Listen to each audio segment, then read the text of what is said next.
The doors of the ivory palace opened before I had even finished raising my hand to knock, and 200 pairs of eyes turned on me at once, and every single one of them stopped moving.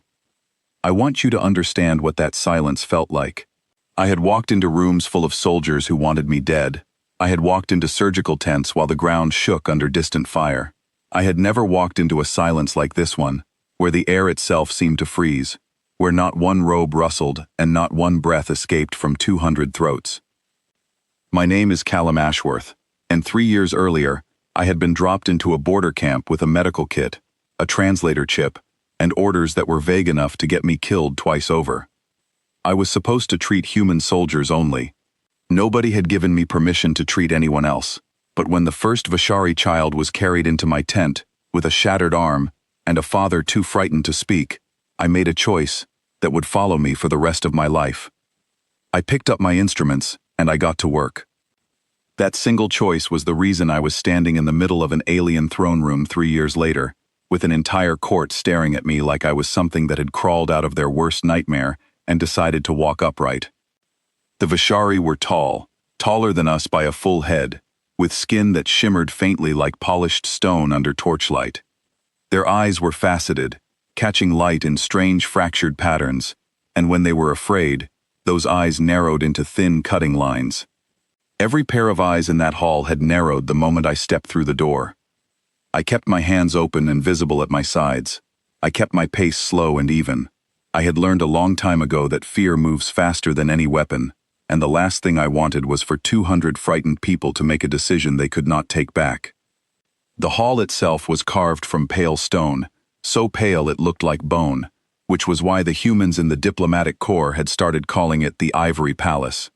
Tall columns rose up on either side of me, disappearing into shadows far above where the ceiling should have been.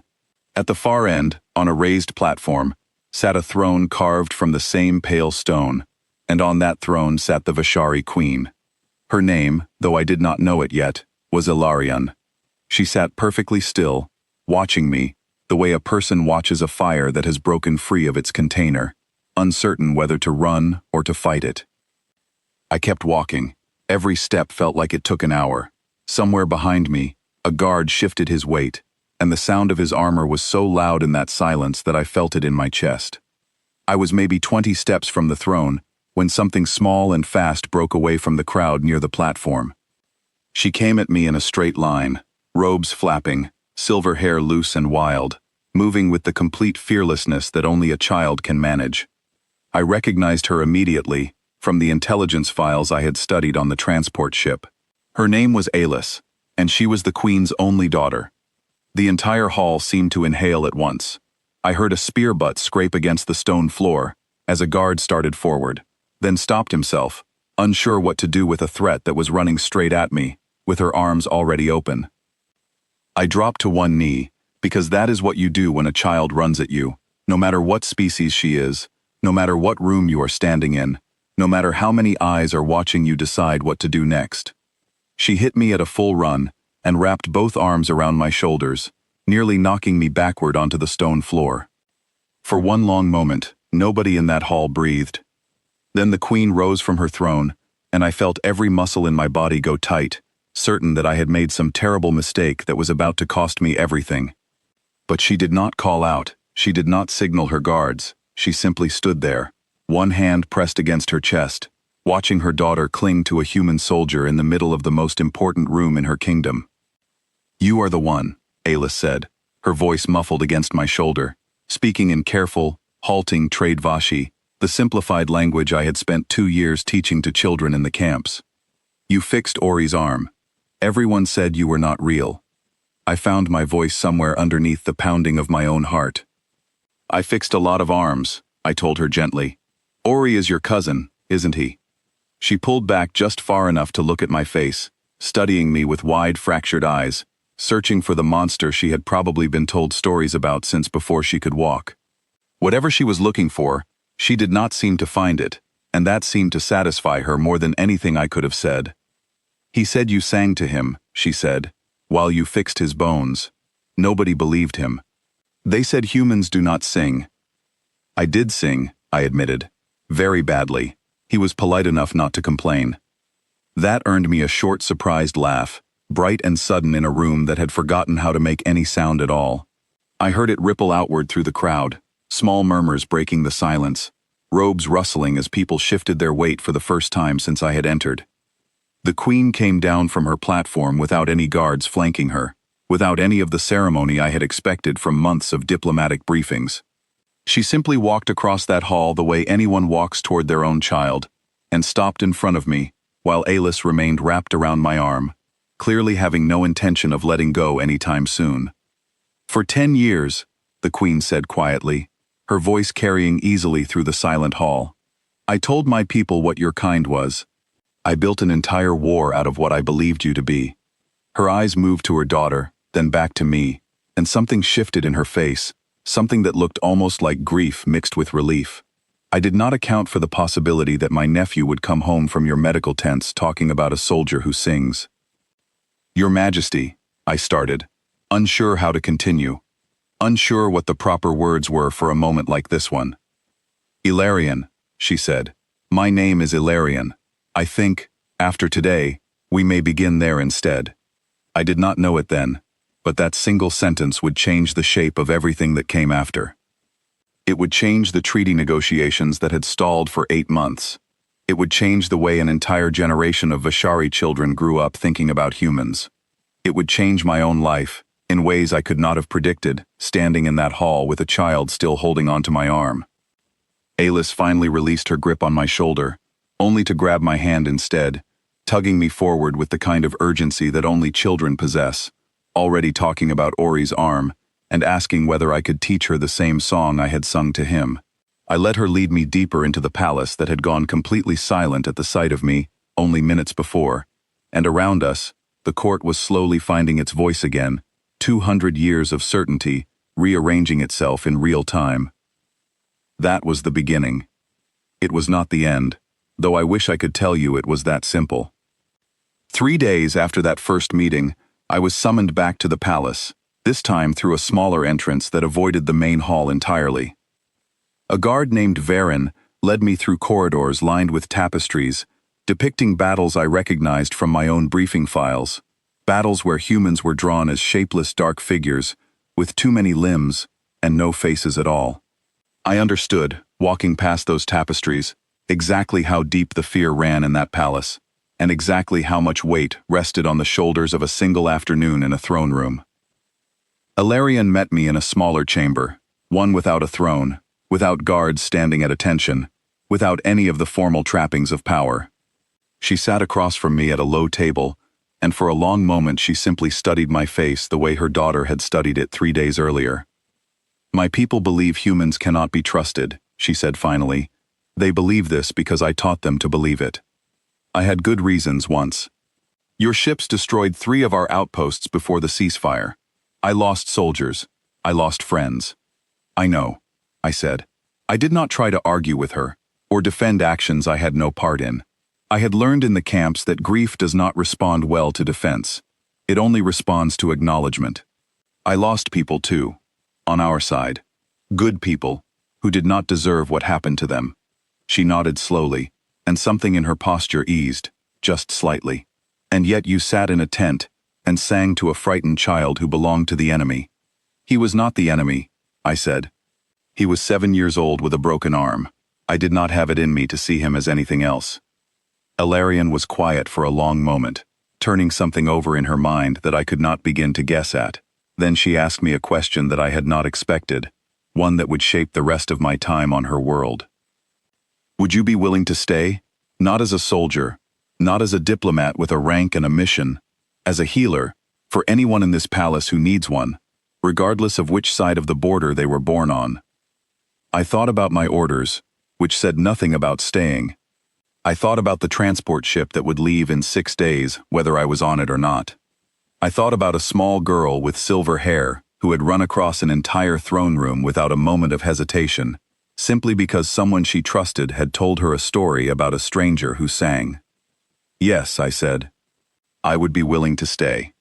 That decision was not an easy one, and it did not come without consequences.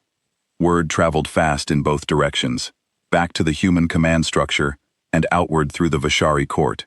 and not everyone was pleased with what I had chosen to do. A week later, a man named Owen Fairweather arrived from the human delegation, sent specifically to convince me that my decision was reckless, that I was putting myself in danger by remaining inside a palace that had spent a decade being told humans were monsters. He found me in the small medical room the palace had given me, sorting supplies that had arrived on the last transport. "You understand what you are risking," Owen said, standing in the doorway with his arms crossed. "If something goes wrong in there, if even one noble decides you represent a threat, there is nothing anyone can do to protect you." "I understand," I told him, and I meant it. I had understood it from the very first moment I stepped through those doors and felt the entire hall go silent around me. Then why stay? I thought about how to answer him honestly, without making the answer sound smaller than it actually was. Because for 10 years, both sides have only ever seen each other through the worst possible moments. Through battles and losses and fear, nobody has given them a reason to see anything else. I can be that reason, even if it is a small one. Owen studied me for a long moment, and something in his expression softened, though he did not entirely lose the worry behind his eyes. "You know this could end badly." "Most things worth doing carry that risk," I said. "I would rather try and be wrong than never try at all." He left 2 days later, unconvinced but no longer arguing, and I settled into a rhythm inside the palace that I had not expected to find so quickly. Each morning, I treated whoever came through the doors of my small medical room, noble and servant alike, though at first the servants were far too frightened to approach me directly. Each afternoon, Alice would find her way to my room, usually trailing some new question about human customs, human food, human songs, filling the space with an endless stream of curiosity that never seemed to run dry. It was on the 12th day that everything nearly fell apart. A noble named Threll, one of the Queen's closest advisors, had lost his brother in the same border conflict that had cost me friends of my own. He had watched from the edges of that first throne room meeting, saying nothing, his face carved into an expression I could not read. On the 12th day, he came to my medical room alone, and for a moment, I thought he had come seeking treatment. He had not. "You think a song and a smile can erase what your people did?" he said, his voice low and controlled, in a way that told me he had been holding these words inside for a long time. "You think a child running to embrace you means the debt is paid?" "I do not think any debt is paid," I said carefully, setting down the instrument in my hand. "I think a child ran to me because she trusted a story her cousin told her. That is all it was. I never claimed it meant more than that." "My brother is dead," Threll said, and for the first time I heard something crack underneath his controlled voice. "He will not run to embrace anyone, ever again." The room went very quiet. I did not have an answer that would fix what he was carrying, and I knew better than to try offering one. Instead, I did the only thing I knew how to do in that moment. I sat down across from him, the way I had sat across from grieving families in the camps more times than I could count, and I let the silence sit between us, without trying to fill it with something false. "I am sorry," I said finally. Not as an apology that erases anything, just as one person telling another person that his loss matters, and that I see it. Threll did not respond right away. He sat there for a long time, his jaw tight, his eyes fixed on some point past my shoulder. When he finally spoke again, his voice had lost some of its sharp edge. "My brother had a daughter," he said quietly. "She is younger than Alice. She does not understand why he is not coming home." "Would she want to talk to someone?" I asked. "Not about what happened, just someone who would listen, if she needed it." He looked at me then, really looked at me, as though seeing something he had not expected to find. "Why would you offer that?" "Because grief does not care what side of a border it started on," I said. "And because somebody offered that to me once, a long time ago, when I needed it more than I could admit." Threll left without answering, and for 2 days I did not see him again, and I wondered whether I had made things worse instead of better. But on the 3rd day, he returned, this time with a small girl beside him, quiet and solemn, holding tightly to his hand. I did not push her to speak. I simply let her sit in the corner of my medical room while I worked, let her watch me treat a servant's sprained wrist, let her ask questions when she was ready to ask them, in her own time, at her own pace. It took 3 visits before she spoke more than a few words to me, and when she finally did, she asked me if her father had been afraid, at the end. I did not lie to her. I told her that I did not know her father, but that in my experience, fear and love often arrive in the same moment, and that most people facing the end think of the people they love before anything else. She cried for a long time after that, and Threll sat beside her the entire time, and neither of them asked me to leave. Word of that moment spread through the palace faster than anything that had happened in the throne room. It was not a dramatic story. It did not involve a queen or a princess or a formal announcement. It was simply the story of a healer who sat with a grieving child and told her something true, and somehow that story did more to change the way the palace saw me than anything else that had happened before. By the time 3 months had passed, the medical room I had been given was no longer large enough for the number of people who came through its doors each day. Nobles arrived alongside servants. Guards arrived alongside children. Ilarion herself would sometimes appear in the evenings, not seeking treatment, but simply to sit and talk, and over time those conversations turned from careful diplomacy into something closer to genuine friendship.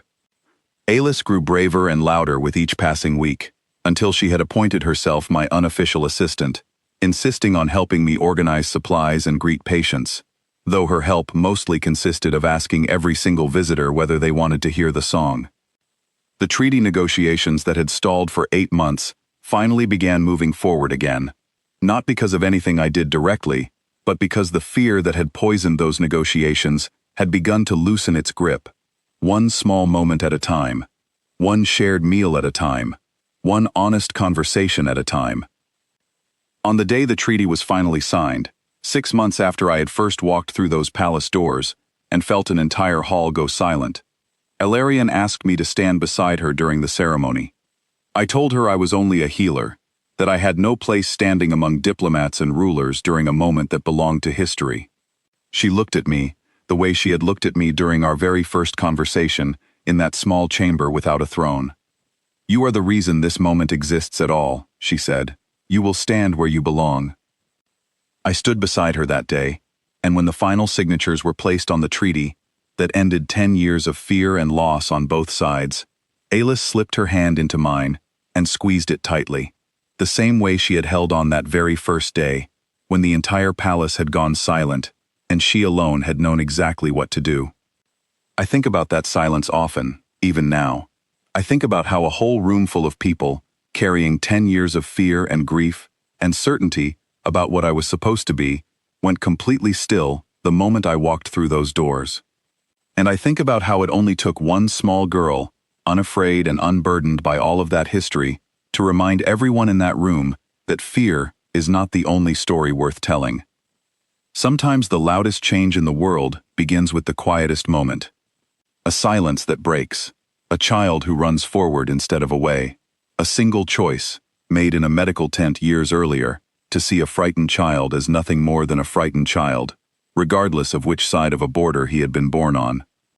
That choice followed me across a battlefield, through a palace of pale stone, and into a friendship I never expected to find.